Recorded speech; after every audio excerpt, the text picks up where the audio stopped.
이재명 대표 어제 일정을 취소했고 그러면서 변호인들을 만났던 것으로 확인이 됐습니다. 자, 근데 오늘 오전에 출두하면서 이렇게 이야기했어요.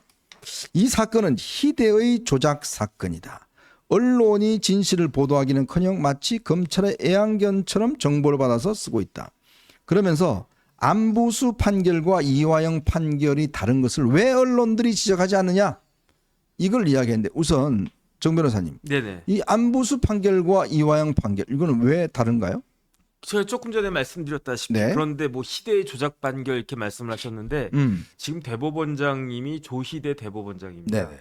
그러니까 희대 왜 또 거기 또 희대를 갖다가 쓴지 대법원장이 조작을 합니까? 농담 저 조금- 좋았어요. 괜찮았습니까? 괜찮았어요. 조금 전에 말씀드렸다시피 안부수 판결은 지금 항소심 진행되고 있고요. 네네. 그 중간에 아마 무슨 이유인지는 모르겠는데 아마 이화영 판결이나 이런 것들을 보려고 기다리고 있는지는 모르겠는데 그 중단되어 있어요. 아, 그런데 1심에서 징역 3년 6개월 나왔습니다. 그렇죠. 안부수가.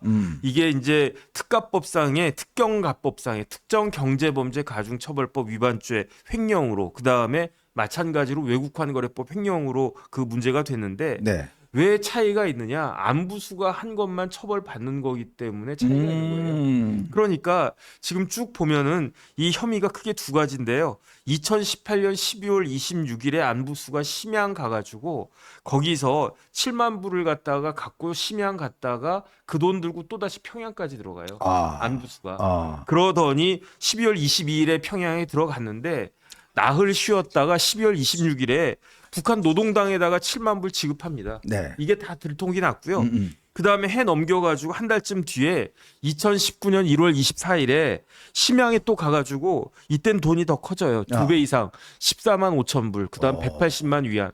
북한에 14만 불 같으면 거의 뭐 1억이 넘, 한 2억 가까이 되는 돈이죠. 네. 거기에다가 180만 위안. 위안은 제가 저기 조금 네네. 낯설어가지고 이것도 거의 뭐 몇 억 되는 거 아니겠습니까? 맞아요. 네. 그러니까 이런 돈을 그 아태위 조선 아태위 부실장 아마 송명철일 것 같아요. 송명철이죠. 그러니까 이제 지급을 갖다가 하는 거죠. 음. 이런 것들로 이제 문제가 되는 것이다. 이게 이제 안부수 판결의 핵심인 거거든요. 네네. 이게 이제 유죄가 나왔단 말이에요.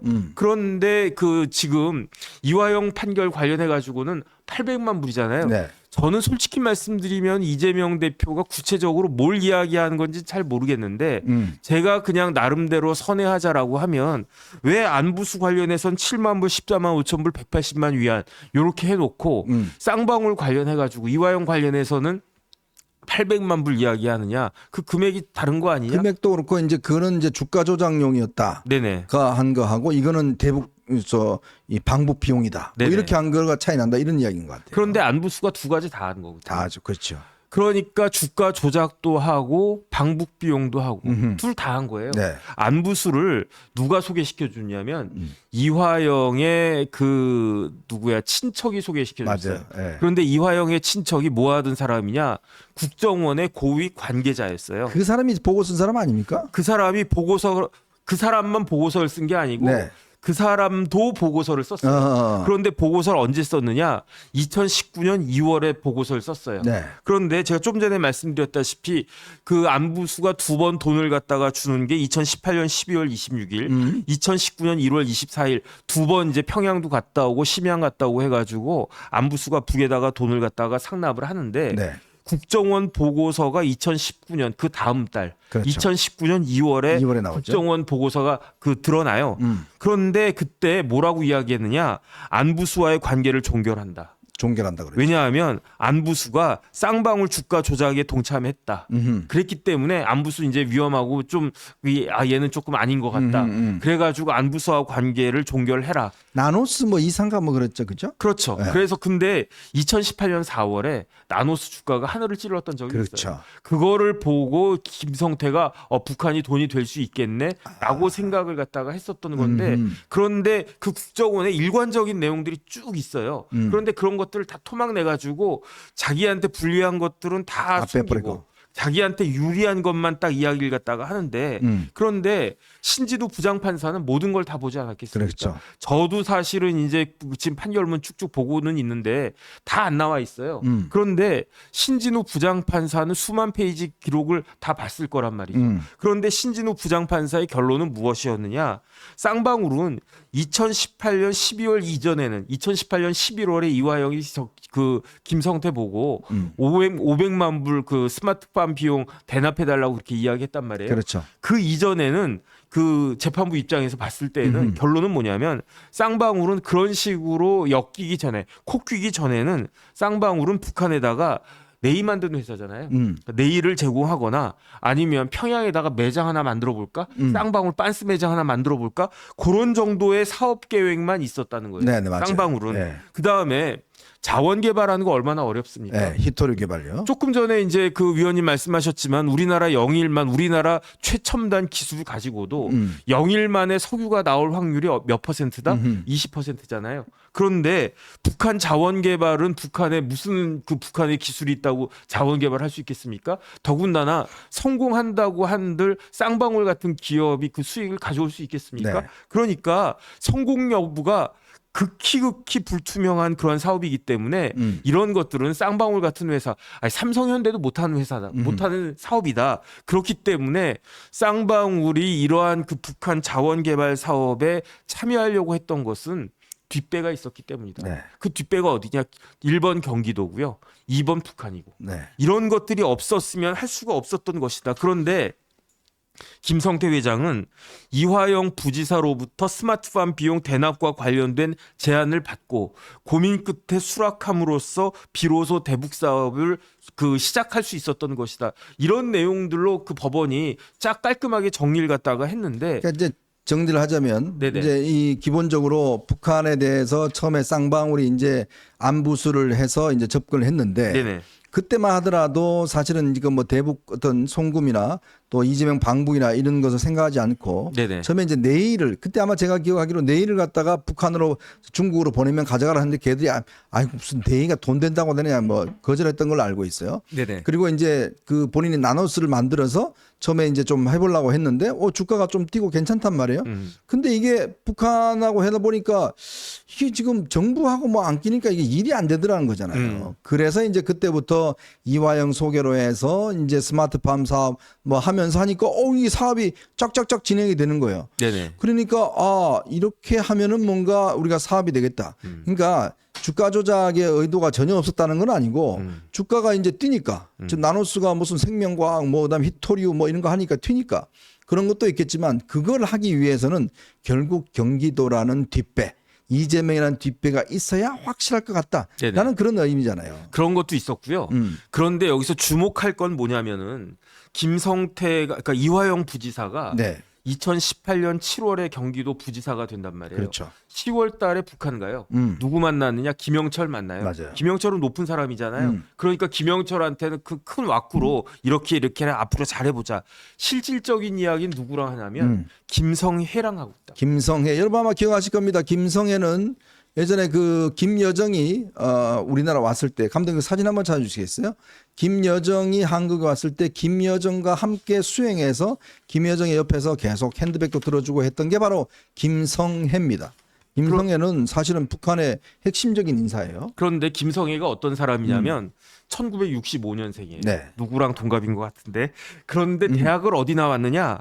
김영직 사범대 출신이에요. 네네. 그러니까 공부 잘했다는 사람인데 그런데 출신 성분이 나빠요. 음흠. 부모가 서울 출신이에요. 아. 그러니까 이북 출신이 아니고 서울에서 월북했던 집안의 딸인데 출신 성분이 나쁜데 그럼에도 불구하고 머리가 되게 좋고요. 네. 글을 되게 잘 쓴대요. 아하. 그러니까 2018년 6월에 북미 정상회담이 싱가포르에 있었거든요. 그때 저 김성희가 따라갔었어요. 그리고 아무나 저런데 못 따라가지 않습니까? 그렇죠. 싱가포르에. 그다음에 아까 김여정 그 관계도 이야기했고 그래가지고 2018년 당시에 뭐 조선 아태위에 뭐를 맡기도 했지만 원래 공식적인 직함은 뭐였냐면 통일선전부의 통일전선 책략실장이었어요. 책략을 잘하는 사람이었어요. 엄청 전략 담당하는 건데요. 그러니까 그 김성혜를 이화영이 그 2018년 10월에 평양에 가서 만났는데 그때 김성혜가 뭘 요구했느냐? 남북이 공동으로 운영하는 시범농장 하자. 아하. 그래서 그 시범농장 하는데 어디에다 그걸 만드느냐? 황해도에다가 황해도 만들자. 만들자. 그게 스마트팜이에요. 스마트팜이죠. 그게 500만 불짜리예요. 그래서 그다음에 그 이야기 딱 듣고 이화영이 와가지고 기자회견을 해요. 뭐라고 기자회견을 갖다가 했느냐? 경기도는 황해도 지역 농장을 농림복합형 스마트팜 시범농장으로 지정 개선하는 사업에 참여하기로 했다. 그러니까 그 기사에다가 이재명에다가 수고했어요 막 댓글 올리고 그러잖아요. 그 맞습니다. 그러니까 스마트팜 사업은 경기도 사업이라고 발표를 했는데 중요한 건 돈이 있어야 되잖아요. 돈이 안 가니까. 그 500만 불이잖아요. 네. 그 500만 불을 줘야 되는데 줄 방법이 없는 거라. 이화영이 그거를 챙겨가지고 또 500만 불이든 1000만 불이든 북한에 돈을 줄 수 있는지 없는지를 확인하고 갔었어야 되는데 마음만 앞서가지고 500만 불 준다라고 했는데 500만 불 줄 수 있는 방법이 없는 거예요. 그러니까 어떤 일이 벌어졌느냐? 김성애가 잘 나가는 여자라고 그랬잖아요. 김정은한테 보고를 했을 거 아니에요. 그렇죠. 그 김정은한테 칭찬 받았을 아유 거 아니에요. 500만 불 들어옵니다 지금 곧 들어와요 뭐 그랬죠. 그런데 꽝고 먹은 소식이야 이화영이. 야 뭐 어디 들어와 지금 왜 안 들어오네? 아유. 이런 거겠죠 그죠? 그래가지고 김성애가 이화영한테 전화를 막 여러 번 하는데 전화를 계속 씹는 거예요. 지금은 통화 중입니다. 그런데 그때 마침 심양에서 누구랑 만나느냐? 이 김성애하고 김성태가 만나는 거예요. 김성혜와 김성태. 네네. 그랬는데 11월에 김성애가 김성태 만나가지고 입이 이만큼 나와가지고 하소연을 하는 거예요. 아니 그 김 회장 저기 이화영 부지사 왔다 갔는데 지난달에 그래가지고 500만 불 준다고 했는데 지금 전화를 씹고 앉아 있네. 뭐 하는 거네? 그러면서 연락도 안 받네. 저희 뭐겠죠? 김 회장이 서울 들어가면 이화영 좀 만나봐. 이화영 어허. 너 형이잖아. 그래가지고 득달같이 서울 들어와서 김성태가 이화영을 만나요.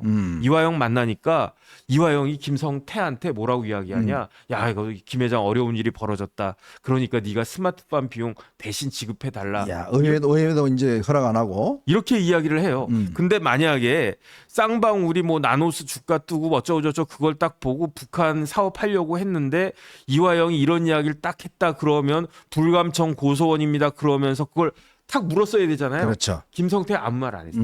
11월 달에는 김성태가 이화영이 그렇게 이야기하고 있는데 대신 지급해 줄 수 있니 김 회장 이랬는데 아무 말 안 했어요. 왜 그 이야기는 뭐냐면은 500만 불은 김성태한테도 큰 돈이거든요. 그렇죠. 그다음에 이거를 500만 원이면 뭐 형님 내가 뭐 드리겠습니다 이랬을 70억 거예요. 되는 거 아닙니까? 뭐 5천만 원이라고 해도 뭐 생각했었을 거야. 네. 하지만 500만 불이면 70억이잖아요. 별이 5개요. 그러니까 이걸 갖다가 못 하고 딱 앉아 있다가 그런데 어떻게 했겠습니까? 이화영이 자기가 죽겠으니까. 그다음에 그래가지고 2018년 12월에 그 다음 달에 김성태가 단둥 갔는데 네. 단둥에서 누구랑 만났느냐? 안부수 만났고요. 그다음에 북한의 아주 노련한 공작원 리호남이 그때부터 나옵니다. 그때 뭐 롤렉스 시계 뭐 그 안장 뭐 이런 거 그때 나온 그 다음인가요? 네네. 그래가지고 이 리호남하고 안부수하고 뭐 이화영하고 막 설득을 갖다 했겠죠. 그래가지고 그때 500만 불 내가 지급하겠다라고 이야기하고요. 그리고 그 다음 달 1월 17일에 심양의 캠핑스키 호텔 딱 갔더니 이화영이 기분 좋아가지고 이재명한테 전화를 하니까 이재명이 김성태에게 김 회장 고맙다. 스토리가 이렇게 가는 거예요. 그러네. 그런데 무슨 쌍방울이 주가 조작하려고 뭐 500만 불 그다음에 500만 불 800만 불 이거는 쌍방울의 그 뭐 개별적인 독자적인 대북 사업이지 경기도하고 상관이 없다. 어떻게 이런 말을 할 수가 있는지 저는 모르겠습니다. 그러니까 이제 우리 정 변호사님 쭉 설명을 해 주셨지만 바로 이 일관된 이제 그 사건의 흐름, 특히 경기도가요. 북한에 쌀 10만 톤을 준다고 약속을 했어요. 네네. 근데 그게 2천억 상당입니다. 10만 톤이요. 야, 참 기가 막힙니다. 그걸 했는데 그래 몇 차례 걸쳐 준다고 그러다가 나중에 이 500만 불 이거 딱 되면서 그 이야기는 그냥 끝나요. 왜냐하면 결국 500만 불로 이제 쇼부를 보는 거예요. 그거 이제 끝나는 겁니다. 자, 그래서 이제 진행이 된 거고 바로 이제 오늘 이재명 대표가 이야기했던 안부수와 왜 다르냐. 그러니까 두 사람의 어떤 재판의 어떤 이 기본적인 성격과 시점이 달라요. 그렇게 되면 다른 거고 언론을 보고 무슨 뭐 애완견이라고 그러는데 아니 우리 뭐 언론들이 그거 몰라서 안 썼겠습니까? 이해하기 안 되니까 안 쓰는 거예요. 뉴스타파 같은 그런 이 이재명 언론 같은 경우만 쓰지 우리 기자들도 다 압니다. 그 모르는 사람 없습니다. 왜 틀린지 다 알아요. 왜 안 쓰겠습니까? 결국은 이해하기 안 되기 때문에 안 쓰는 거예요. 그리고 아까 이야기했던 국정원 문건에 보면 그런 사실만 있는 게 아니라 기본적으로 이 사건에 의해서 이 북한 측과 김영철과 접촉하고 했다는 그런 기록도 다 있기 때문에 실제로 유리한 그런 내용도 충분히 있습니다. 더군다나 이 지금 이번에 그 보면 이재명이 김성태를 알 수밖에 없었던 몇 가지 증거가 있습니다. 그건 뭐냐면 이재명의 어머니가 돌아가셨을 때 그때 모친상을 당했습니다. 그때 바로 방영철이 부회장이 갑니다. 가서 거기서 이제 이 조의금을 100만 원을 준가요? 뭐 그렇게 줬다고 그래요. 부조금을 전달했으면서 당시 이재명 대표가 이렇게 이야기를 했다는 거죠. 검찰 진술이었습니다. 쌍방울을 안다. 내가 고맙게 생각한다. 조만간 자리 한번 만들고 우리 성태 회장하고 만나야겠다. 이런 말을 방용철이 이재명으로부터 직접 듣습니다. 자, 이게 이제 첫 번째 증거입니다. 즉, 나 내 입은 뭐가밖에 없어요 라고 했는데 방용철이 지금 이재명 대표 어머니 모친상에 갔더니 이재명이 이렇게 이야기를 했다는 거. 자, 이런 기록도 있습니다. 자, 그리고 아까 말씀드렸던 이 당시에 김성태하고 통화를 하고 그 이후에 이화영이 보고서를 제출합니다. 이재명에게. 당시에 만났다는 보고서를 제출해요. 자, 그리고 그 이후에도 이재명이 대선에 나섰을 때 그때 선거 후원금을 쌍방울하고 당시 지금 현재까지도 해외 도피 중인 그 기업 이제 KH그룹이죠. 거기가 네네. 쪼개기 그 후원을 통해서 2억 원을 줍니다.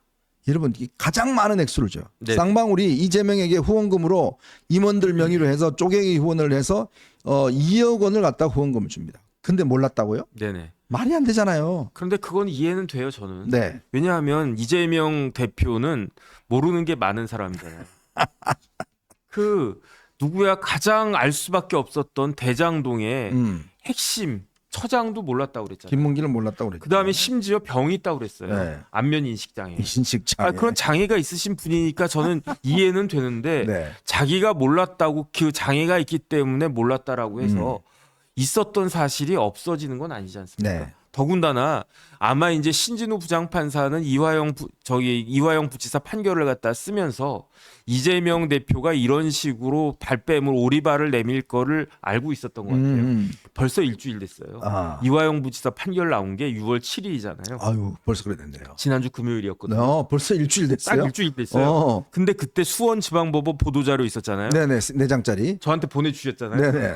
그래가지고 제가 그걸 봤더니 다른 혐의에 대해서는 수원지법 보도 자료에 네. 그냥 이러이러하다라고 딱 되어 있는데 외국환 거래법 위반죄, 쌍방울 그 방북 비용 관련해가지고 네. 이재명 방북 비용 관련해가지고는 친절하게 증거는 이런 게 있다라고 다 이야기해놨어요. 그런데 그 증거가 뭐냐면 경기도의 보고서, 네. 경기도의 회의록, 경기도의 공문, 경기도의 평화협력국장의 메모, 그리고 국정원 문건. 거기에다가 북한의 그 부실장 송명철이 써준 영수증. 영수증이죠. 영수증. 이런 것들이 다 있는데 이런 것들을 다 지금 법원하고 검찰이 조작해서 없던 걸 만들었다는 이야기입니까? 맞아요. 경기도 보고서, 경기도 공문을 검찰이 조작했다는 이야기입니까? 그러면 경기도 지사 하셨었잖아요. 그러면 이 공문, 보고서 이런 게 위조됐는지 안 됐는지 금방 알 거 아니에요? 네. 그럼 그게 위조됐다는 이야기입니까? 그러면은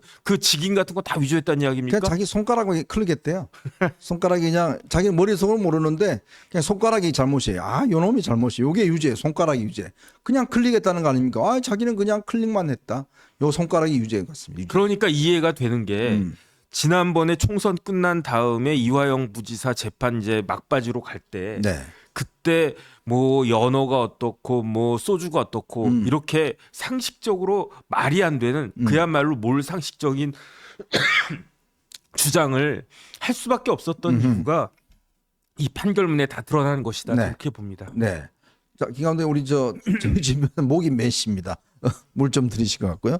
자, 그러니까 지금 보면 지금 이화영 진술 이런 것들 그다음에 이제 지금 여러 가지 증거 자료 이런 게 워낙에 이제 증거가 명확하다 보니까 이재명 입장에서도 이게 지금 도저히 어떤 방법이 없는 것 같아요.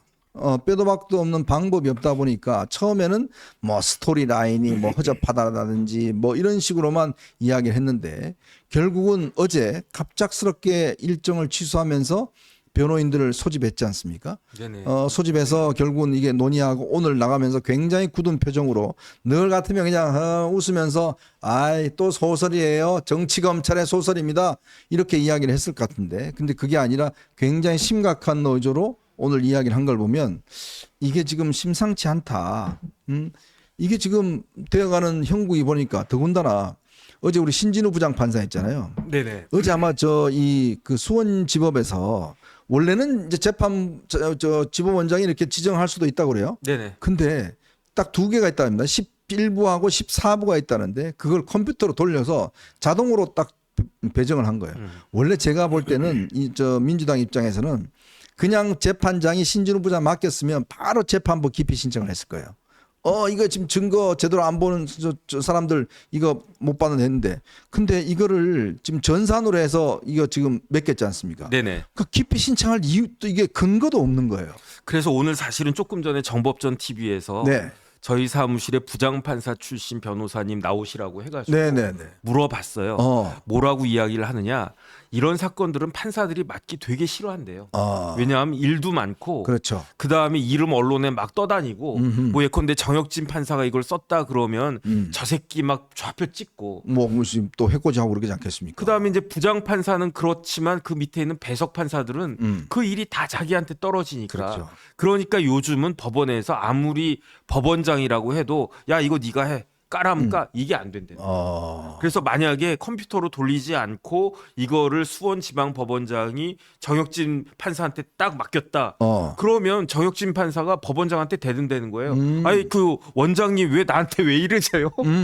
나한테 왜 이러시는 겁니까? 저 싫어하세요? 저 민주당에 이르겠습니까? 저한테 불만 있으세요? 이렇게 하기 때문에 그 법원장이든 수석부장이든 그렇게 못하고 자 봐라 이제 돌린다. 주사위 던진다. 또르륵 돌려가지고 신진우 또 걸렸네. 혹시 둘 다 신진이었던 거 아니에요? 그랬던 거니까 전혀 오해 없으시기를 바라겠습니다. 네. 참 이게요. 아마 이재명도 이게 신의 장난인가? 그동안은 이재명이 잘 나갔습니다. 네네. 다 영장도 기각도 했는데 딱 저는 신진우 부장판사한테 다시 가는 순간 이게 뭔가 운명의 이제 어떤 화살이 이제 자기한테 오는구나라는 느낌들이 있었을 거예요. 왜냐? 이번에 아마 민주당은 제발 신진우만 안 맡게 해달라. 그러면 딴 판사 맡으면 처음부터 다시 할 거 아니에요. 그러면 아마 모든 당력을 총동원해서 어쨌든 간에 이거를 뒤집어 보려고 했을 겁니다. 왜냐하면 이제 판단을 새로 해야 되니까. 네네. 근데 신진우 판사는 이미 다 판단을 내려놨어요. 네. 그럼 이재명의 진술만 듣고 결론 내리면 되는 거거든요. 네네. 그렇다면 이게 재판이 진행이 굉장히 빨라질 수 있잖아요. 빨라져야죠. 지금 제일 관건은 이재명 입장에서는 속도잖아요. 속도. 네네. 그래서 옛날에 영화 제목 중에 네. 너는 내 운명이란 영화가 있어요. 그 영화 있었어요. 맞아요. 그래서 제가 봤을 때 신은 명의 운명이에요. 그래가지고 신은 명의 운명이다. 어쨌든 지금 법원이 왜 욕 먹습니까? 법원이 재판이 늦어도 너무 늦어진다. 누구한테 정치인들한테. 그렇기 때문에 시대의 지금 재판 아니겠습니까? 그렇죠. 그러니까 빨리빨리. 그러니까 제 생각에는 대한민국의 운명은 신진우라고 하는 부장판사 어깨에 얹혀진 것 같은 느낌도 들고요. 예. 그 다음에 법원의 권위도 마찬가지로 신부장 어깨에 달려 있는 것이 아닌가. 저는 그런 생각이 듭니다. 네. 이 이야기를 마무리하면서요. 저희 오늘 문화일보의 그 이용식 주피라고 계십니다. 오늘 그 시론을 이제 칼럼을 쓰셨는데 여러분 한번 나중에 저희가 커뮤니티에 올려놓을 테니까요. 한번 읽어보시면 근데 이걸로 마무리할까 합니다. 자, 만약에 이재명이라는 분이 대통령이 되면 어떤 세상이 벌어질까라는 거를 이제 그 끔찍한 상상, 이재명 맞춤형 나라 그 끔찍한 상상이라는 제목의 그 칼럼인데요. 여기 중간에 보면 이런 이야기를 합니다. 지금 이재명은 차기 대선 레이스를 선두를 달린다. 2027년 3월 당선되면 어떤 일이 벌어질까? 대통령 거부권을 장애물이 사라진다. 개헌을 제외하고 무슨 법률이든 창작할 수 있다. 검찰 인사권을 행사하고 사법부 구성에도 영향력을 발휘한다. 중형을 선고받은 측근들을 사면은 기본이고 수사지휘권을 활용하면 자신에 대한 공소취하도 가능하다. 나치 독일도 선거와 입법을 통해 성립됐다. 1933년 아돌프 히틀러가 총리가 된 뒤 수권법을 통과시키고 이런 언론과 비나치 단체들을 굴복시켰다. 히틀러가 독일 민주주의를 완전히 박살내는데 5개월도 걸리지 않았다. 이재명이 대통령에 취임하면 1년 이상 압도적 여대 야속 국회가 유지된다라고 썼습니다. 그러니까 여러분 한번 상상해 보십시오. 지금도 저런데, 지금도 뭐 다 당헌 당규 고치고 뭐 법 고치고 뭐 온갖 거 다 하는데, 만약 대통령이라는 권한 이게 주어진다 그러면 어떻게 하겠냐? 전 정말 상상도 하기 싫어요. 그죠? 진짜로 저는 그 생각까지는 못했는데요. 문재인 대통령 밑에서 민주당이 180석이었어요. 네네. 그런데도 문재인의 그 민주당 180석으로도 검수완박했고요. 네. 별의별 짓을 다 했단 말이에요. 그렇죠. 그런데 이제는 192석인데 네. 대통령 그래도 문재인 대통령은 유한 구석이라도 있지 않았습니까? 뭐 좀 그랬죠. 네. 이재명 같은 사람이 대통령인데 192석이 백업을 받고 있다. 네. 그러면 뭐 극단적으로 이야기하면 우리나라 그 다음에 총선 할 수 있겠습니까? 뭐 권력은 잔인해야 된다고 이야기를 하잖아요. 총선 결과가 네. 어떻게 나오겠습니까? 그 네. 다음번에는 이런 부분들을 진짜 우리 국민들은 정신 똑바로 차려야 네. 되는 것이 아닌가 싶습니다. 이재명 그런 이야기 한 적 있죠. 권력은 잔인하게 행사해야 된다. 이런 이야기를 한 바 있습니다. 정말 2027년 3월 정말 그런 나라가 정말 안 돼야 되겠다라는 심정으로 저희도 오늘 이렇게 또 여러분들하고 이야기를 나누고 있습니다.